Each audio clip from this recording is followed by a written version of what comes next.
you still, well, clearly you think we should still vote Labour nonetheless. Well, absolutely, and for the reasons I outlined in that tweet, right? So for example, in the last, like, I think it was in 2017, as part of the Theresa May government, the Conservatives, they implemented yet another uh, new policy and law that went through the Commons, got put into law, which restricted even more trade union movement going forward, right? Just like now in America, for all the Americoids watching, they've got the Taft-Hartley Act, which like bans like wildcat strikes and all that kind of malarkey. We've had that in the UK for a long time as well, but there's been additional restrictions placed on union campaigning, union involvement in politics from the Theresa May government, and that will keep happening as long as the Conservatives are in power. At least if Labour are in power, they literally cannot do anything like that, because otherwise they just lose all of their money. They lose all of their funding, which is at the bottom. That it's the lowest their funding's ever been since Blair at this point, because all of the Corbynites who made Labour the biggest party in Europe at the time have all just left and cut all their funding, to the point at which Labour are now so far in the shit with regards to their finances, they've had to cut all of their employees' pay, which isn't great when you're trying to market yourself as the party of Labour, cutting all your people, or cutting all your members' salaries and stuff like that. So, Yeah, for sure. Yeah, I mean, yeah, the thing is for me, is like, I think that it's worth kind of saying, yeah, Labour is generally going to be the right vote for you. I think there might be some areas for tactical voting, maybe, though. But other than that, I think broadly speaking, like, voting for Labour is going to be the right course of action. And yeah. and I don't know what you think about this, but I feel sometimes like people will try and apply like an American analysis, and they'll do Bernie or bust type logic with it. But it's not quite as simple as that over here, right? It's really, really not. Yeah, I mean, I try and explain this to the Americans who watch as well, in that it's not the same. Like the biggest difference, as obviously we've just talked about there, is that in America you have a choice of two corporate parties, which are just funded by two different wings of like the corporate hegemony that controls America at this point. Whereas in the UK, you have a bunch of corporate parties, a bunch of grassroots parties, and the Union Party. Because Labour don't take any donation. They don't have any like big business donations, or at least they never used to. And Starmer will probably start kind of courting at least some. I mean, it was in the last speech he did towards the business conglomerations, whatever it's called, I forgot now.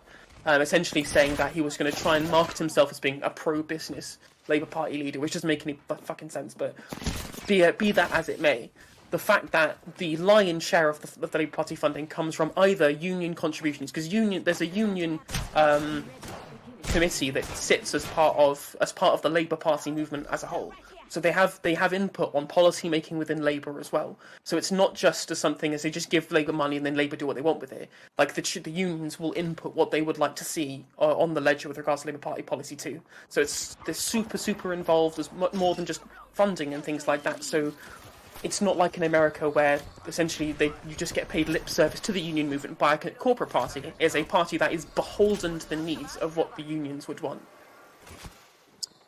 Yeah, for sure. I think that it's kind of a bit weird to make the same sort of arguments that you would make for American politics. I guess it's just American-brained people, I guess. But yeah, one thing I want to ask you: what's your thoughts then on the Liberal Democrats? So you mentioned that. So the Liberal Democrats are an incredibly weird entity, right? So for people who aren't aware, who are watching, who probably weren't paying attention to politics, at least not Brit-Bunga politics during like the early 2000s, the Liberal Democrats became a really big force in British politics around that time, during like the kind of the midway through the Blair years. First of all, because of the Iraq War, but just second of all because of the general third way platform that Blair had when he was in power, that he didn't really use it to make any kind of substantive systemic change, continuing the legacy of neoliberalism onward from Thatcher with just some level of social welfare on the bottom of that. It's basically just Destiny, right? It's just Destiny's political platform through the Labour Party.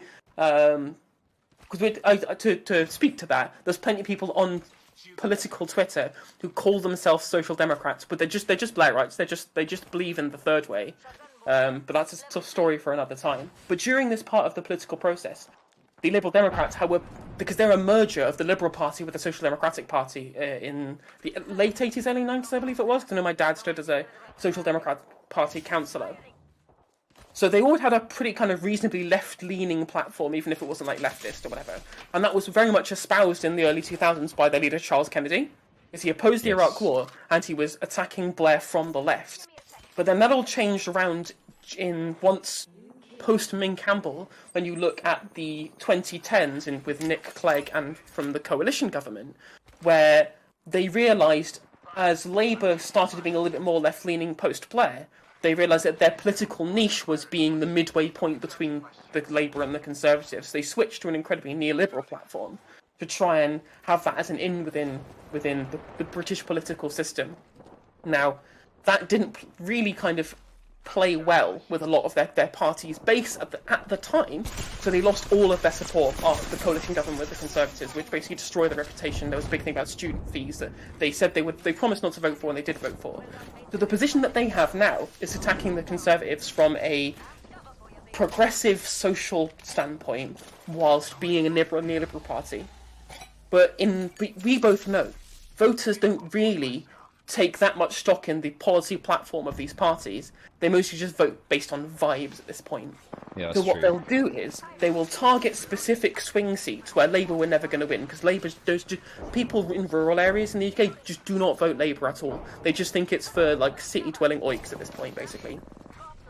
So they will attack Conservatives in these seats based on local issues. For example, there was a by-election in Chesham and Amersham mid-time last year, where the Liberal Democrats overturned a huge Tory majority. I think it was about 20% majority swing all the way to the Liberal Democrats. But they attacked the Conservatives from the right by opposing a new planning law the Conservatives were bringing in to make it easier to build new houses, which you would want if that's a left-leaning policy, at least nominally with regards to where the Conservatives usually would be, as that would cut into the existing housing market, where for a long time, in a post-right-to-buy era, where the UK state sold off a bunch of council housing through the private market, that put a load of wealth in the hands of a bunch of people who previously would have been like working class, right? Yes. But now they've got a lot of asset wealth tied in with their home ownership. So that's been the bulk of policy making since then, because no council houses have been built since 1992. Literally zero. It's all been done by housing associations or by the private sector. So there's been this kind of parasitic nature where no new housing gets built when it needs to that's affordable, because people don't want to live near poor people and people don't want the value of their house dropping. So Liberal Democrats will go into these constituencies, specifically in Cheshire and Amersham, and say, we will stand in this seat specifically to oppose the planning law to protect the value of your house. So a bunch of old Tory voters who don't want their asset value that they hold to drop all switched over.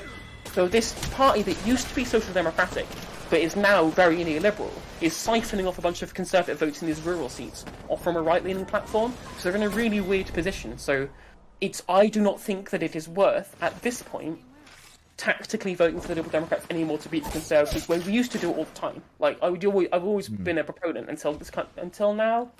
So I would just basically I do what I say what I always do. If you're in a swing seat, vote for Labour, and if you're not in a swing seat, vote for the Greens. That's what I've always done. That's interesting. Yeah. Yeah. I don't know. I think that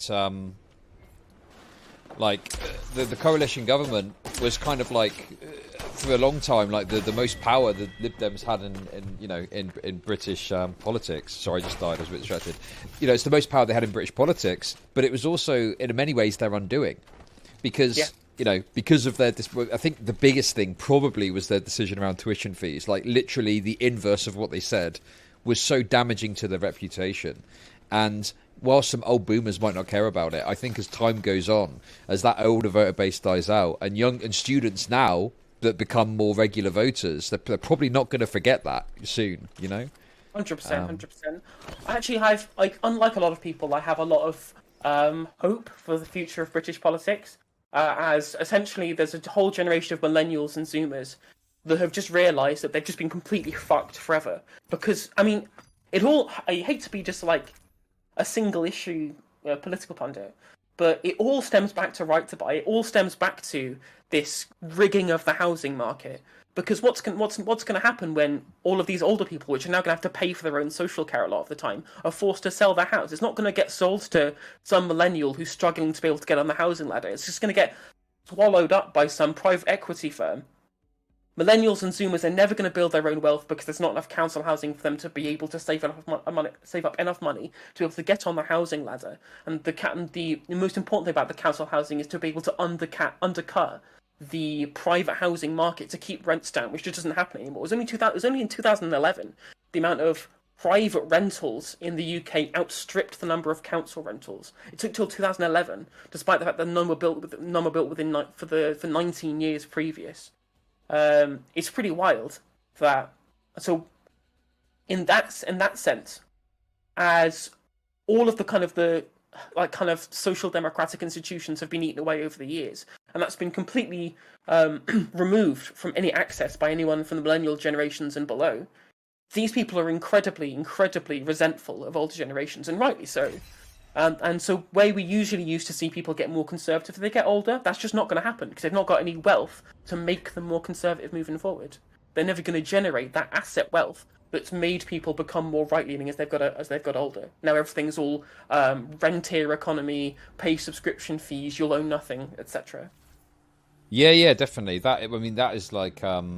No, I agree, and I think this is a big problem in the UK. Is you have this issue where people just can't afford. Like rents are so high. Like what, a third of your income goes on to rent. The rest of it, you have to. There's all these stories you see in the paper, and it's like, oh, well, this person managed to buy their own house, and you read down a few lines, and it's like they got a small loan of £100,000 from their family or something like that, or they live with their parents for 5 years. Yeah. And you're like, fucking hell, like not everyone can do that or wants to. Can you feel your consent being manufactured yet? Yeah, exactly. It's fucking everywhere because they know I mean, obviously it's all like internalized at this point because everyone's part of incentive structures or whatever, but like.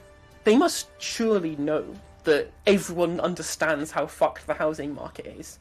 That part of the reason why all these articles are there is to try and convince people that it's not as fucked as it really is, and it's just, if you took some more personal responsibility, drink so many lattes, have so much avocado toast, maybe you'd be on the housing ladder right now, as if it's not a systemic issue. Yeah, exactly. Yeah, I mean, it's it's that classic kind of individual responsibility. You're making bad economic decisions. That's why you don't have a house. But with all the best economic decisions in the world, it's not like what fucking avocado toast or whatever. It's the fact that a third of your income is being swallowed up by a landlord, and there isn't an alternative. There isn't a public alternative to kind of try and undercut that a bit.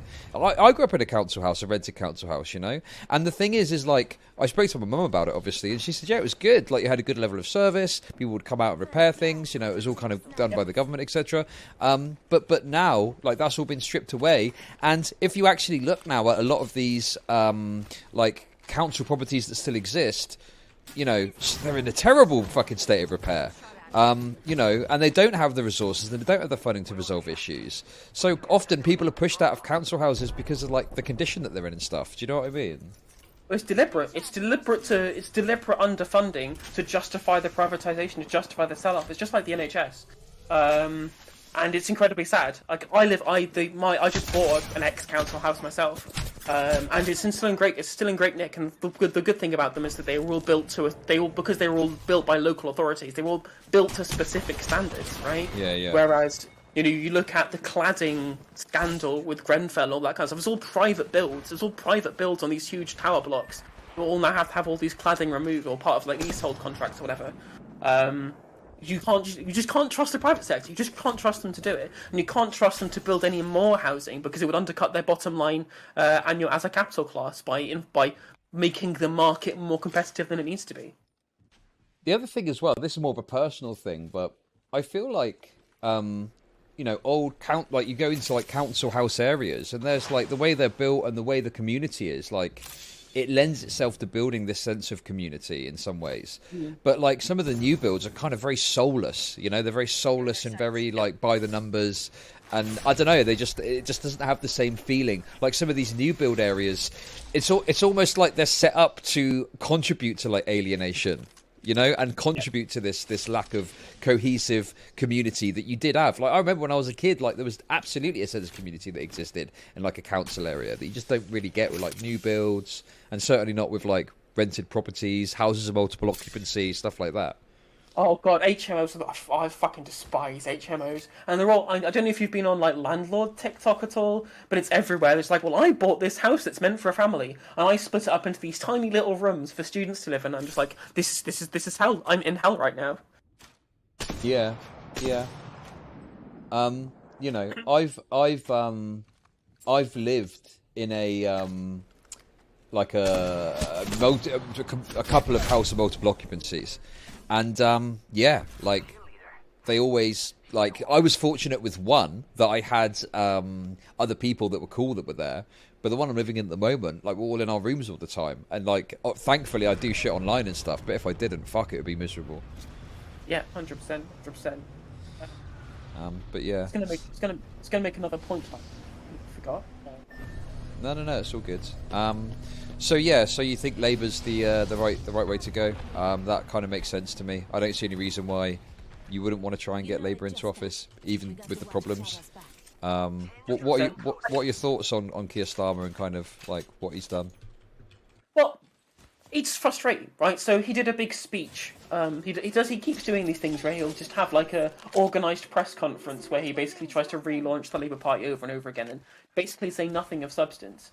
But no, he said in the last speech that he said, "I believe in socialism" or whatever. I believe in a certain kind of socialism, etc., etc., which essentially only kind of like paid lip service to like third way policies, but you know, still better than what we've got right now, I guess. But it's just frustrating that he seems so bent on some kind of like weird optics game where he just tries to not have any ties to what Corbyn was tied to. When, you know, policies like more housing, policies like, you know, renationalising the railways, policies like a higher minimum wage, all these policies are extremely popular. People like these policies as long as they're framed in the correct way, right? It's very easy to take a particular opinion poll and frame this in a way that makes people say that they don't like it, or for the media to report on it in such a way that it makes it seem more ridiculous than it is. Remember the whole broadband communism fiasco during the 2019 election, or was it 2017? Yes. I forget. Where the That was BBC were 2019, calling like a nationalised broadband service broadband communism. Like how is that justifiable through like any kind of media lens when it, you know, there's countries in Europe that have national, you know, telecommunication services and things like that. It's not communist policy in any sort of way.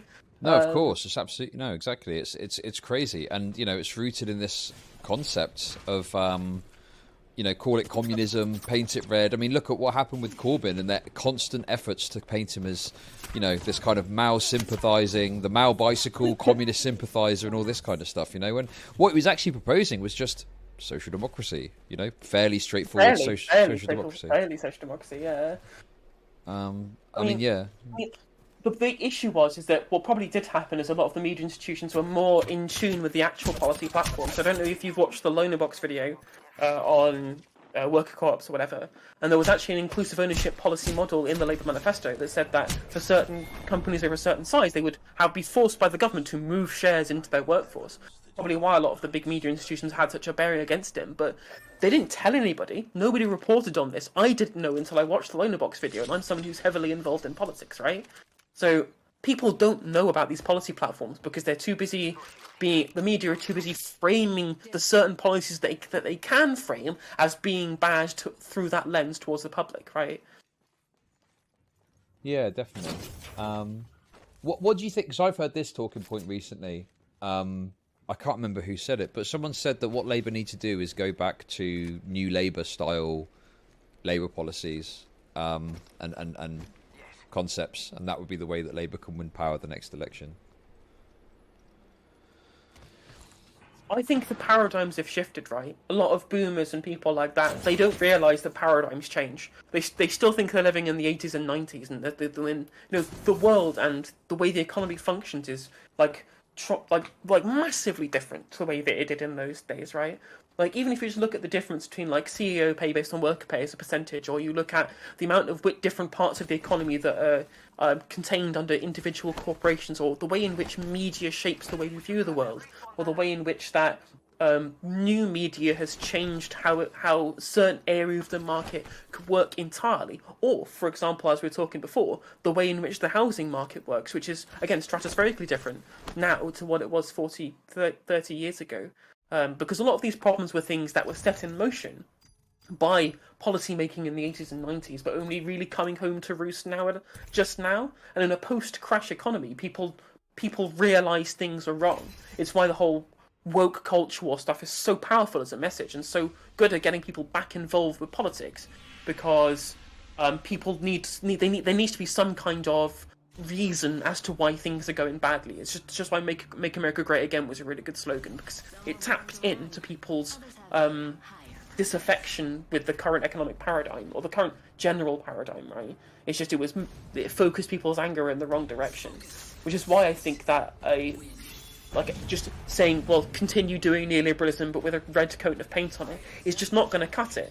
I mean, sure, they're ahead in the polls now because Boris Johnson's been absolutely shown out to be a complete liar and a charlatan or whatever, but if they didn't realise that before the media were making a massive hullabaloo about some parties that we're going to, that's not going to cut the mustard when it actually comes around to the election. Boris Johnson's been jettisoned, and the Conservatives have someone who actually knows what the fuck they're talking about, who's in charge of their party, right? That lead is going to shift around, and the lead is being shown. It's not Tory voters moving to Labour because of the neoliberal platform that Keir Starmer is purporting to espouse. They're just not voting. Like, only 5% of 2019 Conservative voters say they'll now vote Labour when you look at YouGov polling. So that shows that it's not people being won over by his particular platform that he says he's going to do, but it's people just losing faith in the Conservatives as an electoral cause. So I think that it is incredibly short-sighted for people to just go, oh, well, it worked for Blair, so it'll work now. And I'm like, well, it stopped working for Blair eventually, right? People wanted something different and realised it wasn't working, and has continued to not work. Like, how different economically is this country after 10 years of the Tories as it was during the new Labour administration? It's not that different. Yeah, I think that what about welfare though? Like universal credit is like a massive downgrade from what we had before. That's a good point. The attack on the welfare state specifically is the big difference. I think, but as I suppose Brexit is going to have a lot of political implications moving forward too. It's weird. Brexit's a weird one because what was frustrating about Brexit is that it was kind of framed as this people versus the elites narrative, when all it was just corporations versus corporations, just ones that would benefit from the EU and ones that would benefit from Brexit, fighting against each other to try and manufacture the consent of the public to get the outcome that they wanted, right? But so the outcome of Brexit is going to leave a lot of industries worse off, but some industries are going to boom from this, right? Because they don't rely on European labour or the European market. So by the tanking of the people who do, they then grow with regards to that, or it makes it better for the workers if they have no European labour that they rely on. So, for example, the haulage industry is going to do worse overall, but the people who work in the haulage industry are going to get paid more because now the labour market has less competition. But something where things are more likely now to get moved overseas because they don't need access to the UK market is now going to cost people a lot of jobs. So it's kind of up and down, really, but moving out of the EU is going to give scope to remove a lot of workers' rights that we used to have. So, for example, something like the Working Time Directive that we subscribe to when we're part of the European Union that maximises work hours at 48 hours a week and certain levels to which you can work within a short time period, right? You can't work more than a certain amount of hours in a 24-hour period. That could theoretically get scrapped post-Brexit, right? So I think we're all really kind of seeing the thin end of the wedge with welfare policies being very, very different and not much change to the way it affects like the general working man. But now and also with the national insurance change, I think that the scope for that to change moving forward is a lot greater. So we'll have to wait and see. Yeah, I think that's one big aspect to this as well. It's that one thing the Tories did really successfully over the last sort of probably 5-6 years, maybe even a bit longer, is they were able to essentially hang all of the problems of society more or less around the idea that we were part of the EU. And it led a lot of people. Like, look, I think that some people obviously did look at it and come to their own conclusions about the EU, but there were absolutely people that were led along by culture war shit on it. Because the average kind of like working person in the UK broadly probably benefits from the EU if you look at like the ability to travel abroad easily and this kind of shit, like, you know, cheaper holidays to Europe, etc., whatever. But the thing is they were bamboozled into thinking that, no, the reason that I'm struggling, the reason my family's got problems or whatever, is because of this EU membership, you know? And that is obviously one of the big issues when it comes to the whole escapade, is that kind of trick essentially has influenced politics probably for the next, 10 years, I'd say, maybe, or maybe less than that. But do you see what I'm coming from? It's like had this massive impact from what is essentially a kind of largely bullshit point. Yeah, exactly. I mean, again, it's everyone realises something is wrong, and people who have a lot of power to be able to manufacture consent are trying to direct that anger into try and make it fit a certain lens or a certain narrative, to try and get them to support certain policies or certain movements. And you definitely saw that with Brexit. Yeah, definitely. By the way, if anyone else wants to come in and argue about this, if anyone's got any different takes or wants to talk about it, maybe we can try and get a little cheeky panel going, if you're up for it, of course. Absolutely. Maybe there's some people that are maybe some people a bit more racist, not racist, but like, I don't know. Maybe you think the Lib Dems do have a chance. Maybe you disagree with the assessment of Labour. Maybe you like the Tories. Come on into the green room. I'll pull you in. Okay, you could be American too, but you're not allowed to speak about American politics. That is against the rules. All right. I think with the Lib Dems, I think they will still hold a certain power to be kingmaker. The way in which like boundary changes, the way in which first past the post works, the way in which that Labour have all of their vote concentrated in cities. Right, the thing I didn't touch on when we were talking before was about how essentially what's happened is that a bunch of people who live in rural areas, as we've transitioned towards a service economy away from a manufacturing economy, or the manufacturing suburbs and like towns, especially in the north, where they've all died. Right, so people who used to, like older people, boomers used to vote Labour whilst they were part of the manufacturing industry, see their industry die, and then turn to culture war stuff, so vote Conservative. All of their kids can't get any jobs in, fucking Bishop Stortford or whatever. They can't get any jobs in Accrington, so they're having to move to cities like London and Manchester to be able to get jobs, or go to university, and they just stay there. So Labour are getting these huge margins in inner city seats, and yet all of the marginal seats that used to basically live off of a manufacturing class's Labour vote have now all switched to the Conservatives. So even if Labour get a really huge spike in the vote, like they were looking at polls here with the Labour like 10 points ahead, still didn't show them getting a majority in government. So the Lib Dems will still have a part to play in being kingmaker in government, because it's really difficult to be able to market a coalition with the SNP to the public, because they're petrified about another Scottish independence vote happening and it being voted yes. So any kind of coalition with the SNP is already starting on shaky grounds, whereas if Labour get a big lead and then they're just shy of getting a majority, they'll probably make some kind of confidence and supply agreement with the Liberal Democrats, which is better than nothing. And I think is much more electorally viable than a coalition with the SNP, even with a huge Labour lead. Yeah, I mean, I think that, because obviously we're a couple of years away from an election. It depends, I guess, how much memory people have got for it and what else happens from here on out. But this latest scandal, maybe we can just get onto that a little bit if people want to come in. But yeah, this latest scandal seems to be very damaging for the Tories. Yeah, absolutely right. I just hope that it doesn't. I hope it doesn't get compartmentalised as like a Boris Johnson issue, like like the Owen Paterson corruption allegations and things like that, and like the Greensill Capital scandal with David Cameron. Like, I hope this can be marketed enough by people on the left to show that it's a Conservative issue. It's not a Boris Johnson issue. It's just a symptomatic of a larger systemic issue with the power of capital in politics, right? By the attitude that right-wing politicians have towards the regular every man or whatever. But again, the Conservatives are the most successful political party in history. Like, across the globe, the British Conservative Party has won more elections than any other party in history.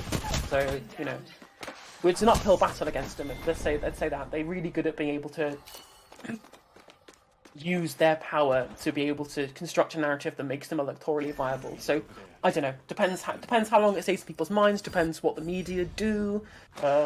Depends how quickly they jettison Boris Johnson, because clearly it saves the numbers. But that guy spent Boris Johnson spent so many years, did so much awful shit to try and get himself into being in a place of power in the Conservative Party. I don't think he's going to go without a fight.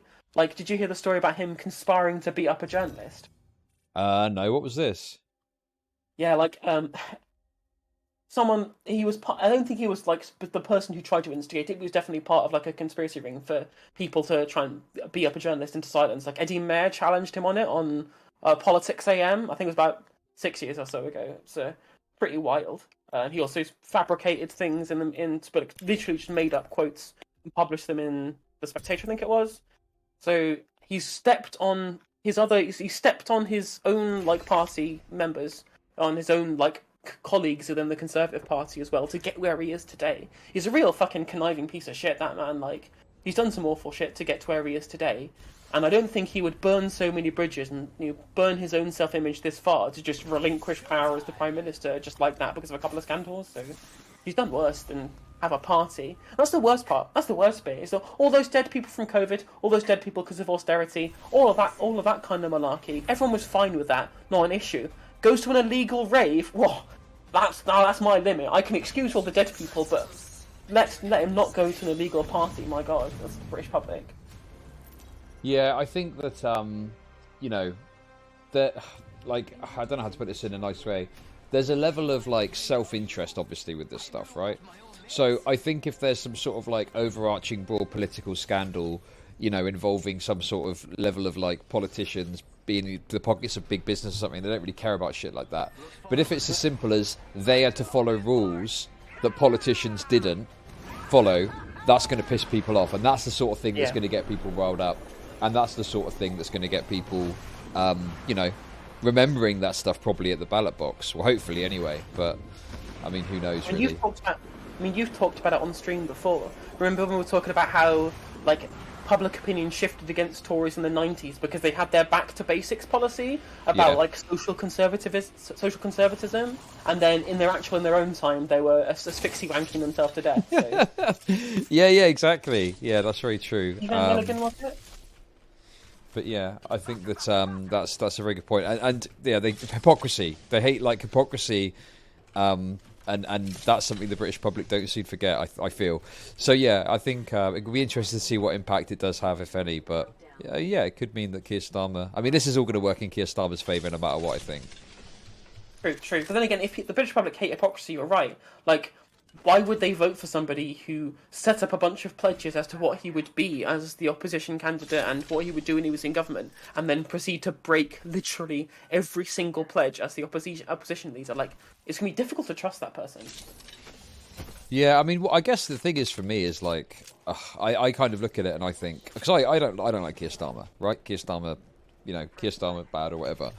I guess the way I look at it is what option have Labour got now? What could they do other than just continue with Keir? What do you think? Is there anything else? Is there any other options they've got? I mean, you can just ditch all of the actual movement towards socialism that Jeremy Corbyn proposed and those kind of the manifestos that they created in 2017 and 2019, and just fight on good policy that's going to appeal to the general working population. As I said, just. For example, you look at the way in which people's energy bills are set to double. They're set to double this year. That's crazy. How much do people spend on bills each month? And to have that to double, people who are living on a knife edge, that's the difference between, paying your rent and not paying rent. The difference between heating your house and not heating your house. And just saying, look, the market has failed. The market has failed in this area. We're going to nationalise the energy sector so we can protect working people. And that's a policy that I agree with from an ideological standpoint and from a pragmatic standpoint as well.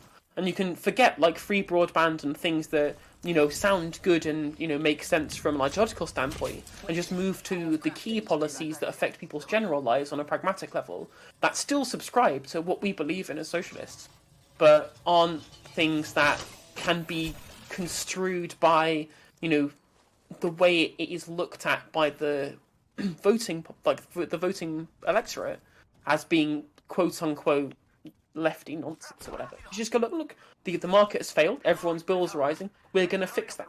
Simple. I think that would resonate with voters without having to, whilst not going full Corbyn, if you see what I mean. Yeah, I think it's funny because I remember when they were talking about in under Corbyn's policies renationalising things like energy and so on. Or no, it was like the rail network. They were talking about renationalising rail, and it was like painted as this. Jeremy Corbyn's from the 70s. He wants to renationalise rail, and it's like, yeah, but that's a popular policy. Like people want to see it renationalised. Like the polls that you see, I think it's like 60% or something like that wanted to see renationalisation of the railways because railway is crazy. Like the fares are out of control. Travelling now some distances, you look at it and you're like, wow, it's that much just to go from like this place to this place. Where, and I don't know what the percentage is, but sorry, go on. I could talk forever about like how ridiculous the railway system is in the UK, but that's a story for another time. But essentially, privatising something that's a natural monopoly is completely pointless. It doesn't work. Just stop. Just do it. No, the hilarious bit is at the start of the pandemic, the Tories did it. The Tories they paused all of the franchise contracts they had with the private companies running the railways because during lockdown nobody could take the train anywhere, so all of these private companies were just going to lose a shit ton of money. So the Tories just went, okay, well we will manage the railways on behalf of these companies whilst they protect their profits, and we'll just take them under public control. And I'm like, just cancel the franchisee contract. Just cancel you don't need them in place anymore. You could just so it's all paid for by the public purse, except run through the shitty privatised system. It's literally the worst of both worlds. So the idea that it's not something that makes sense from a pragmatic standpoint, when the people who most agree with privatisation are doing it themselves, it's super difficult to defend in any kind of conceptual sense. Yeah, and the thing is like, I think if you polled, I mean, it's clear from the responses to the polling I was mentioning that I've seen previously, but like, if you went into the street and asked 100 British people, what do you think of the rail system? People that use it regularly, they'd go, yeah, it sucks and it's expensive, So yeah, it just seems like a no-brainer to like propose that. Like, I don't know. Yeah. The only issue is I think a lot of people who polled would just say, I don't know, I drive everywhere. Which is why I don't think it's like a good flagship policy, because it only affects a certain section of the population, and it